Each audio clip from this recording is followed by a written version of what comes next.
pensar, mas eu sei que tem.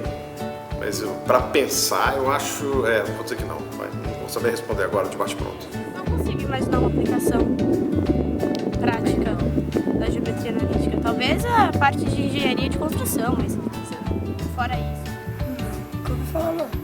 Mas a noção que eu tenho ela é importante para construções, principalmente na área de civil. Mas acho que todas as engenharias, não só civil, elas têm. A geometria ela é importante. O cotidiano, no meu, pelo menos, não tem. Não sei disso. Pra medir áreas e... não sei. Nossa, faz tempo, hein? Nossa, faz tempo. Não, mas computação usa se você quiser modelar o mundo real. Fala pessoal, nós somos do curso de Engenharia de Produção da UFSCar do campus de Sorocaba. Como você viu, poucas pessoas sabem as aplicações da geometria analítica no seu dia a dia.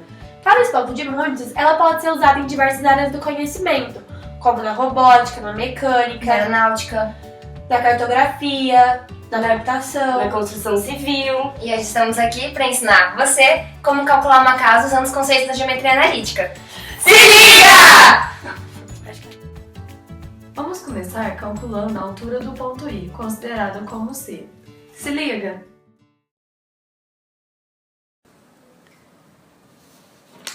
Sabendo que a porção CGIF do telhado da casa faz com o chão o ângulo de 14,452 graus, é necessário determinar dois vetores, cada um a partir de 2 pontos. Escolher-se os pontos G e H, determinando os vetores GI e GH, pois o vetor GH é paralelo ao chão por possuir a mesma coordenada Z, ou seja, mesma altura, e o vetor GI por conter a mesma coordenada Y que o vetor GH, eles são coplanares.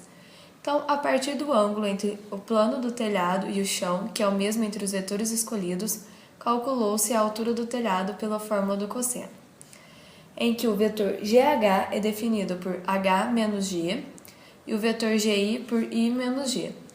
Determinado os dois vetores, foi utilizada a fórmula do cosseno, em que cosseno de 14,452 graus é igual ao produto escalar de GI e GH, dividido pelo módulo de GI multiplicado pelo módulo de GH, em que o módulo de um vetor é dado por raiz quadrada de x² mais y² mais e².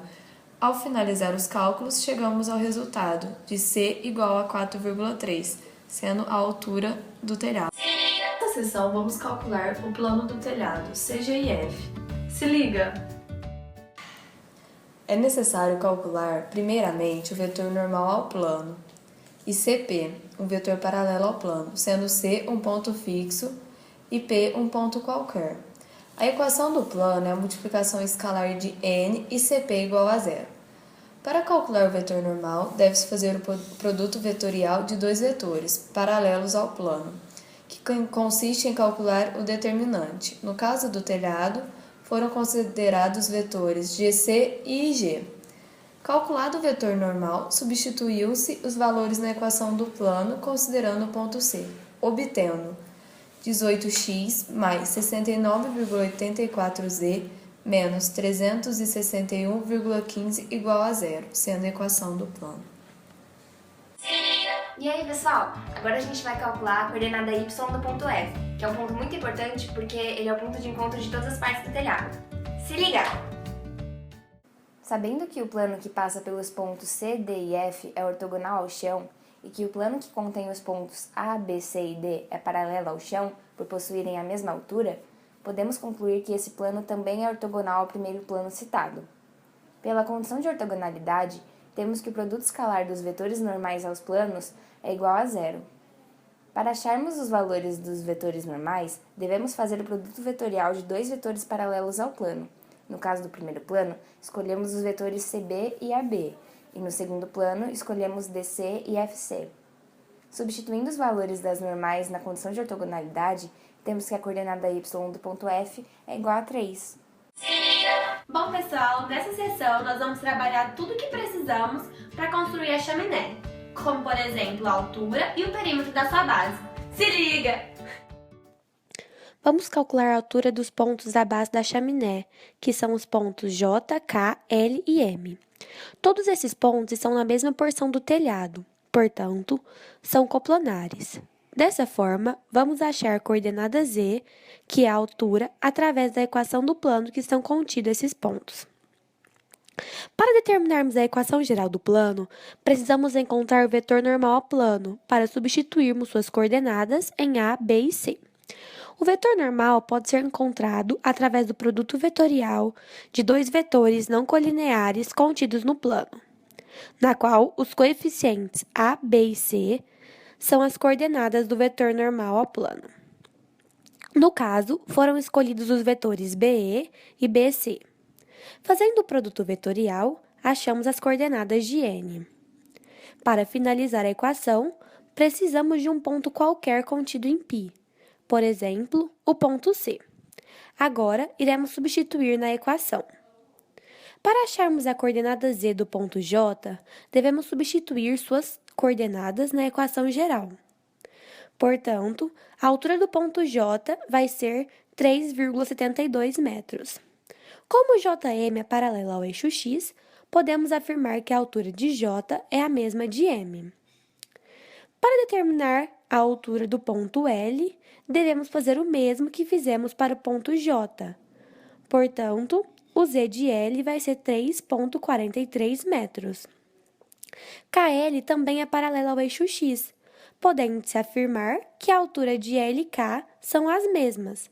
Por consequência, o Z de K é 3,43 metros. Para calcularmos o perímetro do recorte feito no telhado para encaixar a chaminé, precisamos somar os segmentos JK, LK, JM e ML. Podemos observar que, como o recorte é um paralelogramo, os segmentos LK e MJ são congruentes, assim como JK e ML. Logo, o perímetro do recorte é dado por 2 vezes módulo do vetor JK mais 2 vezes módulo do vetor KL.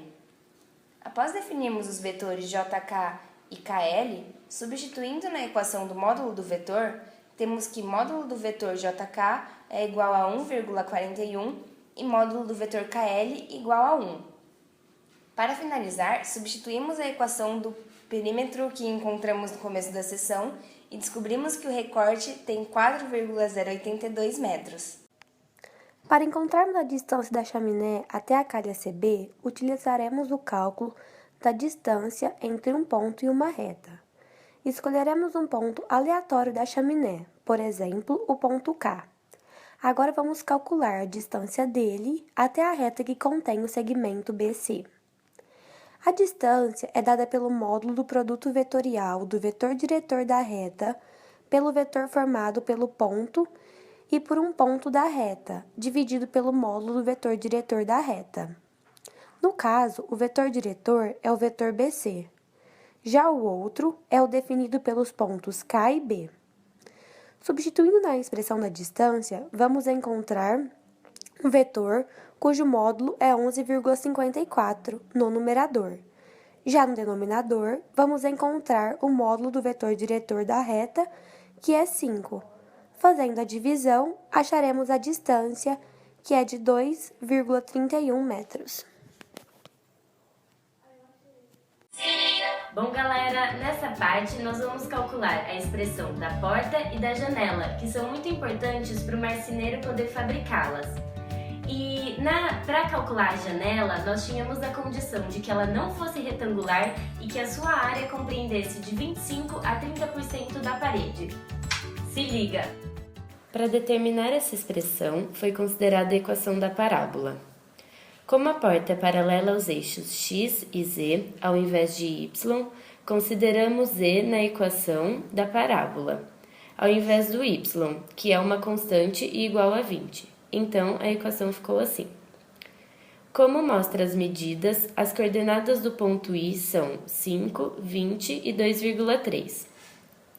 Sabendo que a soleira da porta mede 2 metros, para a gente descobrir as incógnitas A, B e C para determinar a expressão, consideramos as raízes da equação, ou seja, z igual a 0. As raízes são x mais 1 e x menos 1, E como no centro da porta, que é o vértice, o x igual a 5, as raízes são 4 e 6. Então, as duas últimas equações ficam assim. Depois, resolvemos o sistema a partir da matriz e encontramos os valores de A igual a 2 menos 2,3, B igual a 23, C igual a menos 55,2. Substituindo esses valores na equação, ela ficou assim. E como o y é fixo, ele fica constante e igual a 20. Para a gente encontrar a expressão da janela, precisamos primeiro calcular a área da parede, para depois encontrar a área da circunferência, achar seu raio, para por fim encontrar a expressão. Para calcular a área da parede, nós usamos a fórmula da área do paralelogramo. Pegamos os vetores BC e BP e consideramos o ponto P um ponto qualquer contido na parede. Calculando o módulo dos vetores, encontramos os valores de BC igual a 5 e BP igual a 2,8. E consideramos θ igual a 90 graus. Então, pela equação, encontramos o valor da área da parede, que é 14 metros quadrados. Depois disso, calculamos 25% dessa área, que vai ser a área da janela, através da regrinha de 3, encontrando a área da circunferência, que é igual a 3,5 metros quadrados. Para determinar o raio da circunferência, usamos a fórmula da área.